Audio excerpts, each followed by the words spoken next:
11th student and assistant facilitator at Rehan School Online Academy, and you are watching my live conversation with Call Annie. And the topic of today's conversation would be how our body language can shape ourselves. And for those who don't know what Call Annie is, it is an AI tool which is really helpful to improve our English spoken and hearing skills. Not only this, it is also really helpful to improve our English communication skills. That is the reason why it is included in the task of Rehan School. So now without wasting any further time, let's start the conversation. Hi Annie, how are you?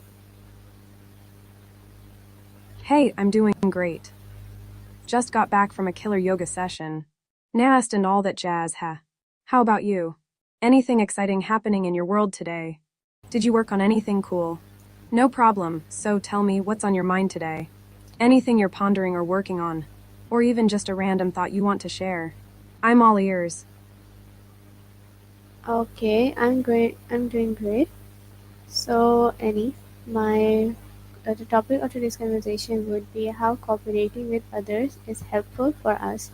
And my first question to you is, what does cooperation mean, and why is it important?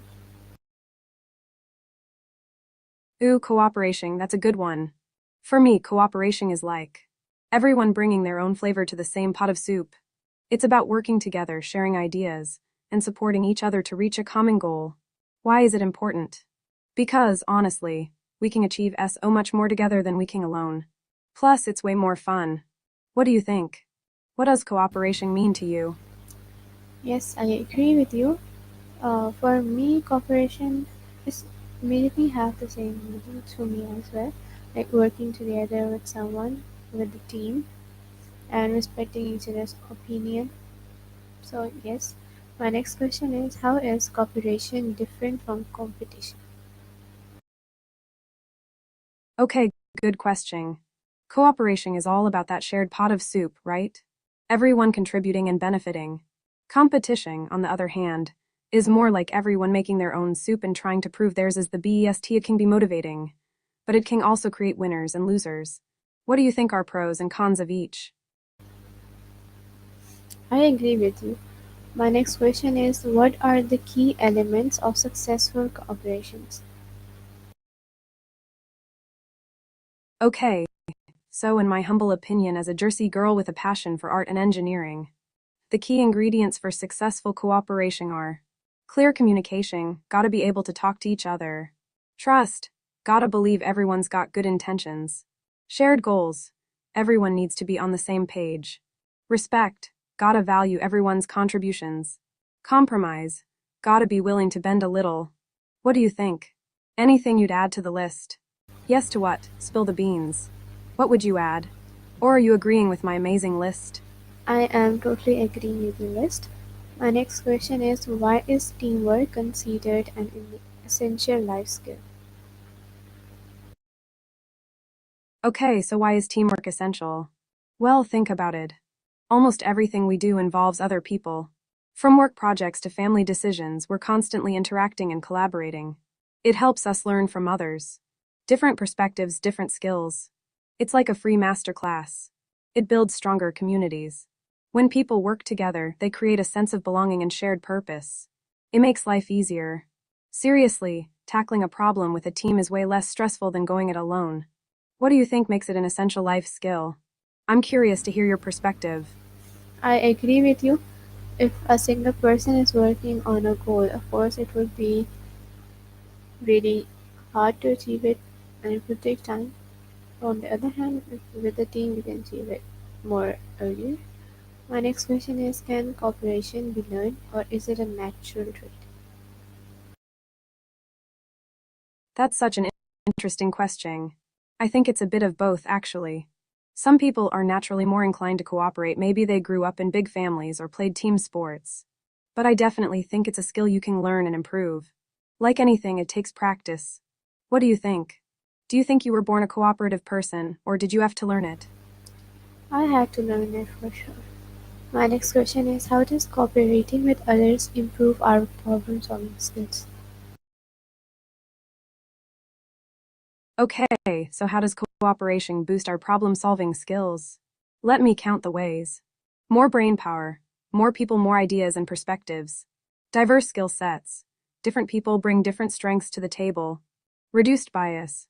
Working with others can help us see our blind spots. Increased creativity. Bouncing ideas off each other can spark new and innovative solutions. Shared responsibility. It's easier to tackle a tough problem when you're not alone. Ever had a moment where someone else's idea completely changed your perspective on a problem? No, I don't think so. My next question is, in what ways does cooperation boost creativity and innovation?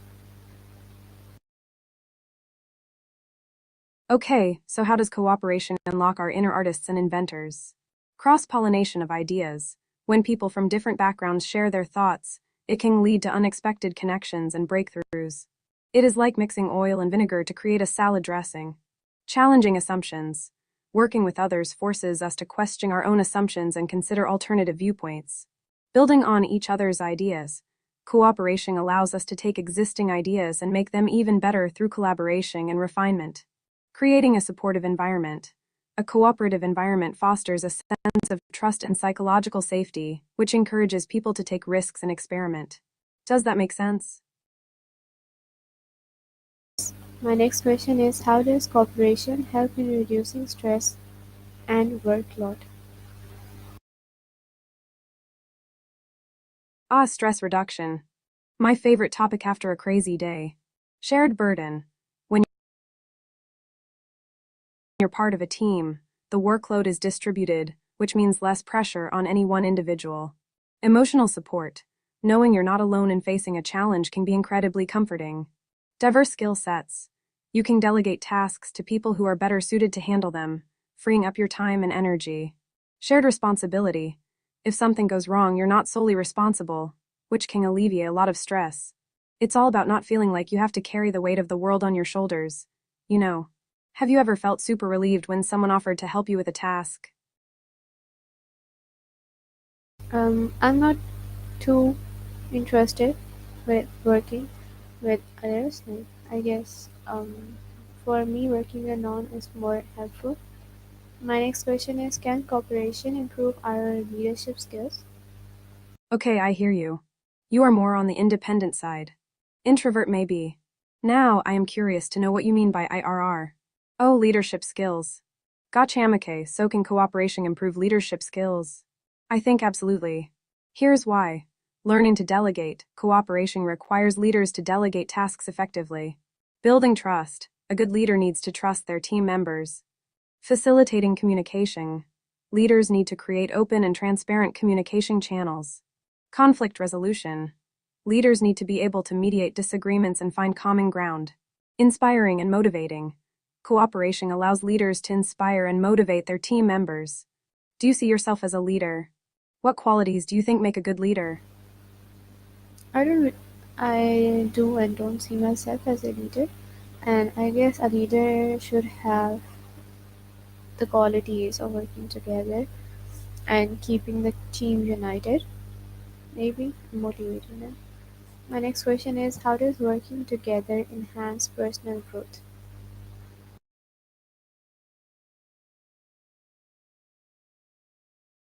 Okay, I see what you mean about leadership. Keeping the team united is key. Now, personal growth through cooperation. Let me think. Learning from others. We are exposed to different perspectives, skills, and experiences. Developing empathy. We learn to understand and appreciate the needs and feelings of others.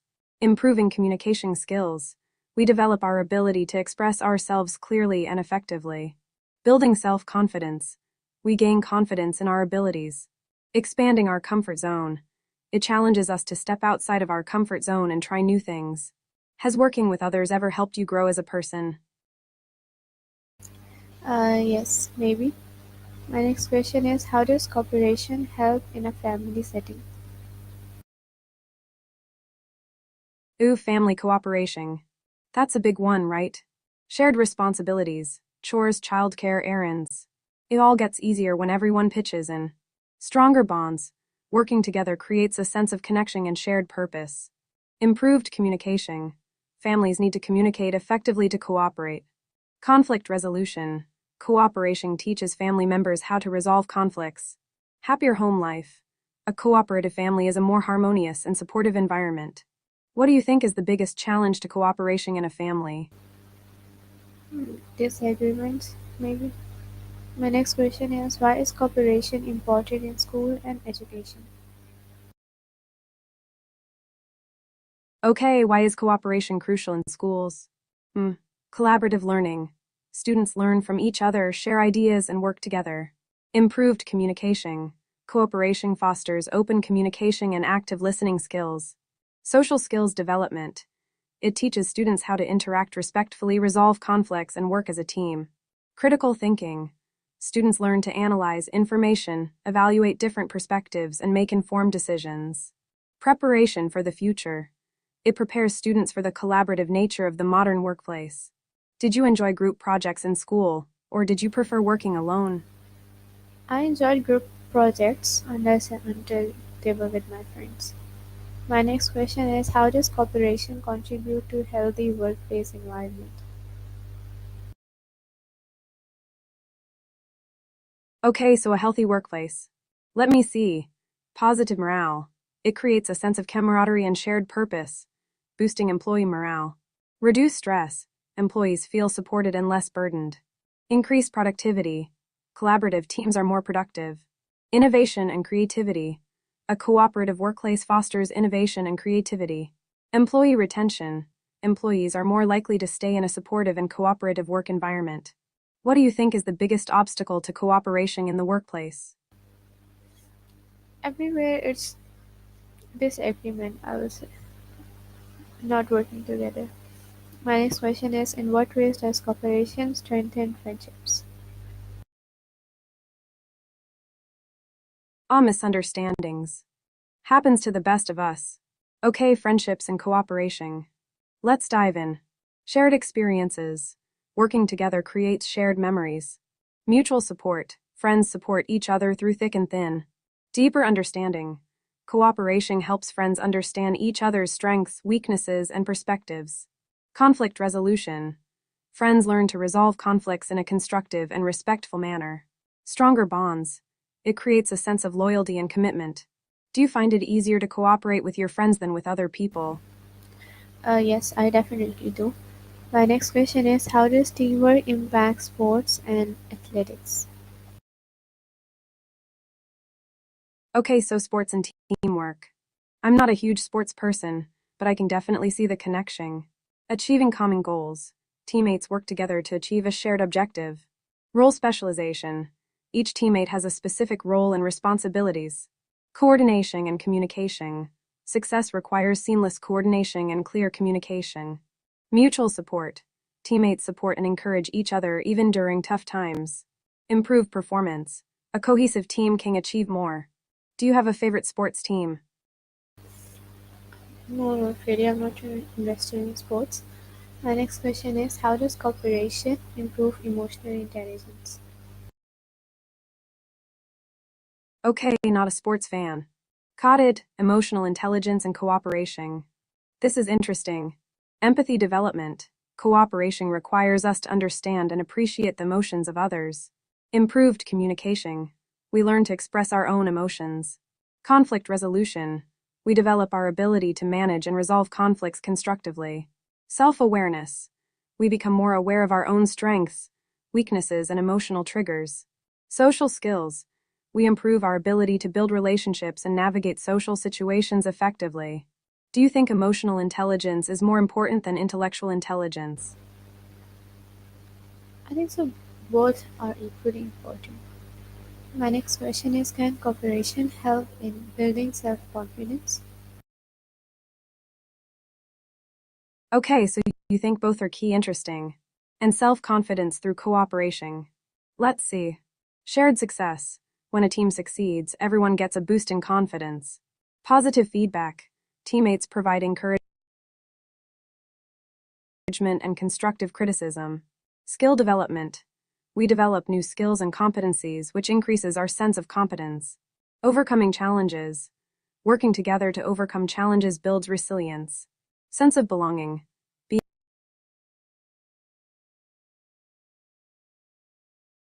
Feel more confident in yourself. Maybe, I don't really remember any. My next question is, how does working together promote kindness and empathy? Okay, I hear you. Maybe it's more subtle than you realize. Now, kindness and empathy. Understanding different perspectives.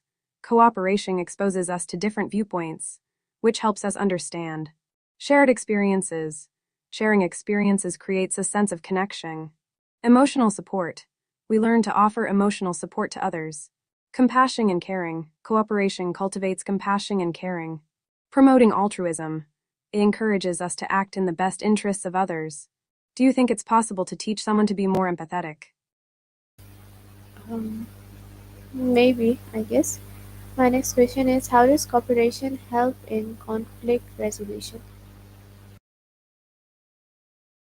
Okay, so conflict resolution. This is a big one. Open communication. It encourages open and honest communication. Active listening. We learn to listen attentively to the perspectives of others. Compromise and negotiation. Cooperation requires us to be willing to compromise and negotiate. Empathy and understanding. We develop a deeper understanding of the needs and concerns of others.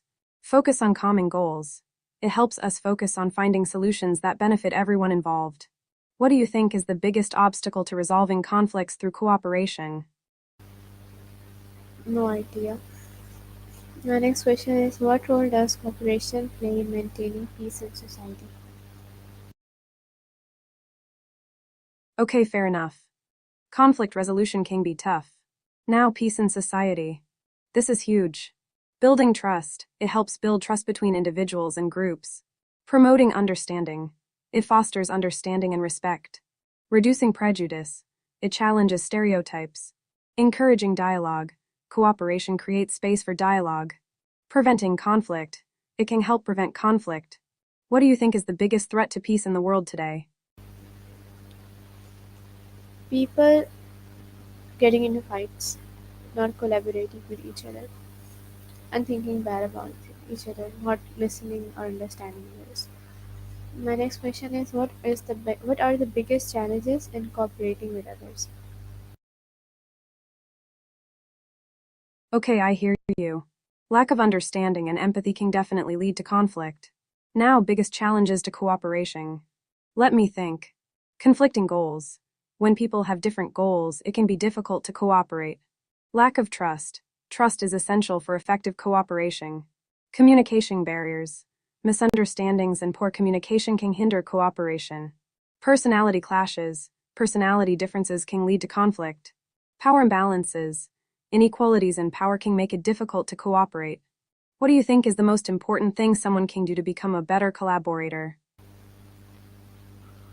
I guess understand the other person to whom you're collaborating with and listen to his opinions as well and suggest your opinion as well and get a nice solution to every problem.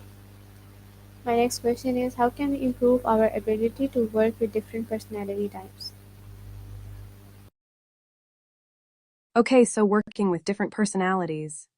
This is something I've definitely had to learn over the years. Self-awareness. Understand your own personality traits, strengths, and weaknesses. Flexibility. Be willing to adapt your approach to match the communication style of others. Empathy. Try to understand their perspective. Communication skills. Develop your active listening and communication skills. Conflict resolution. Learn how to manage and resolve conflicts. Patience. Working with different personalities can be challenging. What personality type do you find the most difficult to work with? Um, I do not really know. Like, how can we find our personality types and what personality types are best when it comes to teamwork and collaborations? Okay, so diving into personality types. This can be super interesting. There are tons of different personality frameworks out there, but some of the most popular are Myers-Briggs Type Indicator MBTI, based on Carl Jung's theory of personality types. Enneagram, a system that identifies 9 interconnected personality types. DISC assessment focuses on dominance, influence, steadiness, and conscientiousness. As for what personality types are best for work and collaboration, it really depends on the specific situation. Every personality type brings unique strengths and perspectives to the table. It's all about understanding how to leverage those strengths and work together effectively. Have you ever taken a personality test like that? Yes, I have taken the personality test MBTI and I got the results of ISFJ. So, what type of the personality the people who have ISFJ have? Okay, so you're an ISFJ. Cool. ESFs are known for being practical and grounded. You have a strong sense of reality and prefer to deal with concrete facts and details. Loyal and dedicated. You are deeply committed to your friends, family, and responsibilities. Supportive and caring. You are naturally empathetic and enjoy helping others. Organized and detail-oriented. You are meticulous and thrive in structured environments. Quiet and reserved. You tend to be introverted and prefer to observe before participating. In terms of work and collaboration, ISFs are often excellent team players. You're reliable, supportive, and always willing to go the extra mile to help others succeed. You excel in roles that require attention to detail, organization, and a strong sense of responsibility. Does that sound like you? Okay, so people who have a high effect on ISFs. That's an interesting question. Generally speaking, ISFs tend to be most influenced by people who are authentic and genuine. You appreciate honesty and sincerity. Kind and compassionate. You are drawn to people who show empathy and caring. Supportive and appreciative. You value those who acknowledge and appreciate your efforts. Respectful and considerate.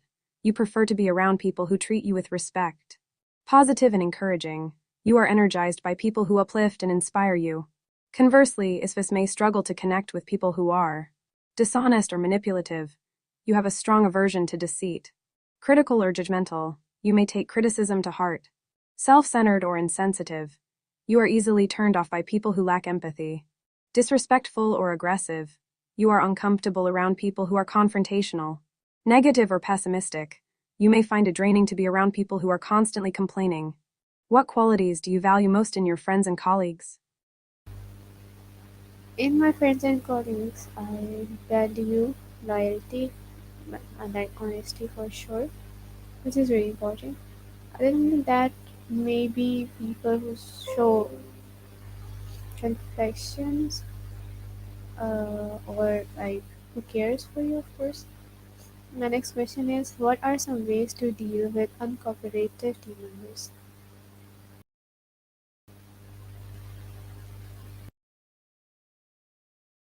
Okay, I hear you. Loyalty and honesty are super important qualities in any relationship. Now, dealing with uncooperative team members. Ugh, nobody likes that. Here are some tips.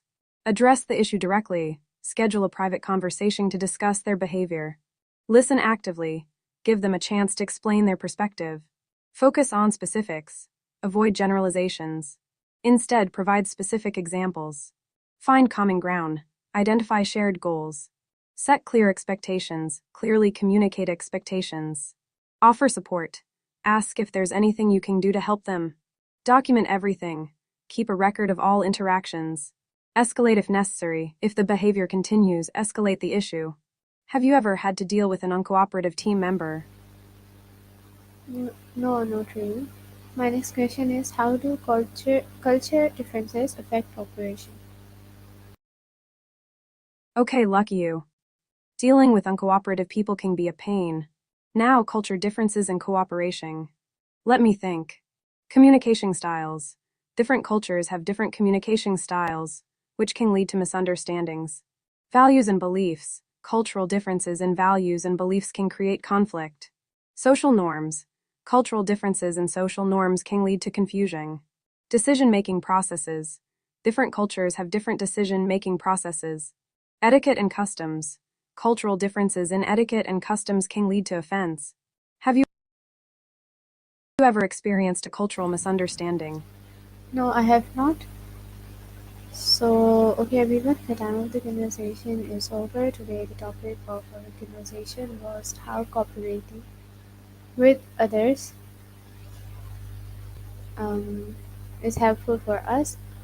So, I hope it was informative for all of you, and I'll see you in my another live session or in another review session.